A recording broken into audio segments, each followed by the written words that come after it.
Hello दोस्तों, आपका स्वागत है कहानी और कॉमेडी चैनल में। तो दोस्तों, आज मैं फिर आ गई हूँ एक नई कहानी लेकर जिसका नाम है साधु जब राजा बना। तो दोस्तों, आप लोग को अच्छा लगे तो लाइक, शेयर और सब्सक्राइब कर दीजिए और मुझे सपोर्ट कीजिए। तो दोस्तों, अब मैं कहानी शुरू करती हूँ। साधु जब राजा बना। एक साधु था। चलते चलते वह एक शहर के पास पहुंचा तो शहर का दरवाज़ा बंद हो गया था। रात हो गई थी। साधु दरवाजे के बाहर ही सो गया। संजोग से उस दिन उस शहर के राजा का शरीर शांत हो गया था, अर्थात उसकी मृत्यु हो गई थी। उसका कोई बेटा नहीं था। राज्य पाने के लिए उसके कुटुंब आपस में लड़ने लगे। कोई कहता था कि मैं राजा बनूंगा, कोई कहता था कि मैं राजा बनूंगा।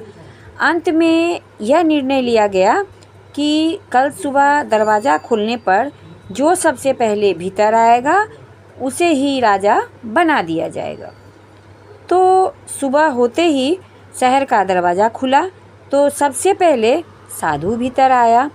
साधु के भीतर आते ही सब ने उसे उठाकर हाथी पे बैठा दिया और जय जयकार करने लगे। और उसके बाद साधु को दरबार में ले जाया गया। तो साधु ने पूछा, यह क्या तमाशा है भाई? तो लोगों ने कहा कि बाबा जी महाराज, हमने विचार किया है कि शहर में जो सबसे पहले आ जाएगा हम उसको राज्य दे देंगे।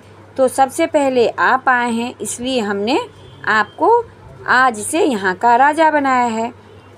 बाबा जी ने कहा, अच्छी बात है। बाबा जी ने नहा धोकर राजसी पोशाक पहन ली और आज्ञा दी कि एक बक्सा लाओ। और जब बक्सा आया तो बाबा जी ने अपने सारे कपड़े, खड़ाऊँ आदि उस बक्सा में रखकर ताला लगा दिया और चाबी अपने पास रख ली और बहुत ही बढ़िया ढंग से राज्य करने लगे।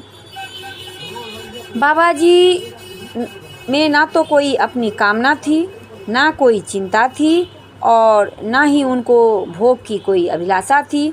उन्होंने भगवान का काम समझकर खूब बढ़िया तरीक़ा से राज्य किया।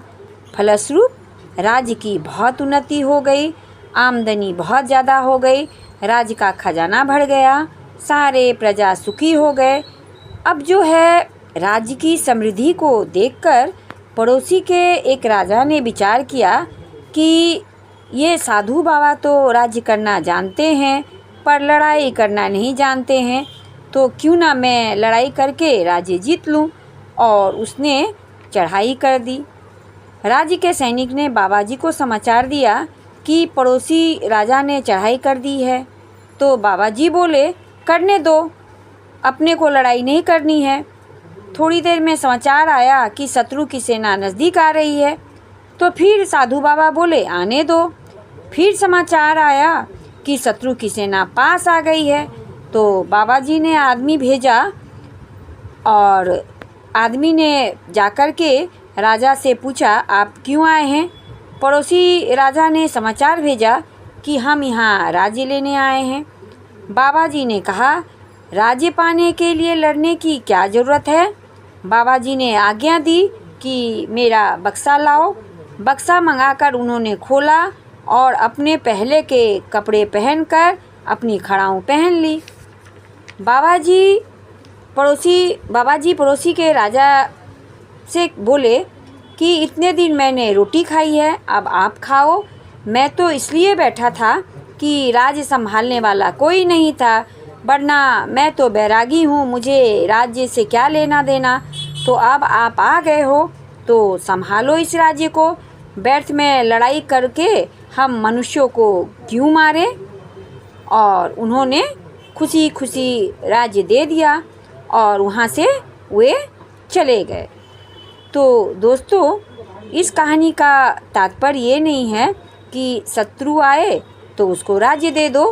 तात्पर्य ये है कि बाबा जी की तरह जो काम सामने आए उसे भगवान का काम समझकर निष्काम भाव से बढ़िया ढंग से करना चाहिए।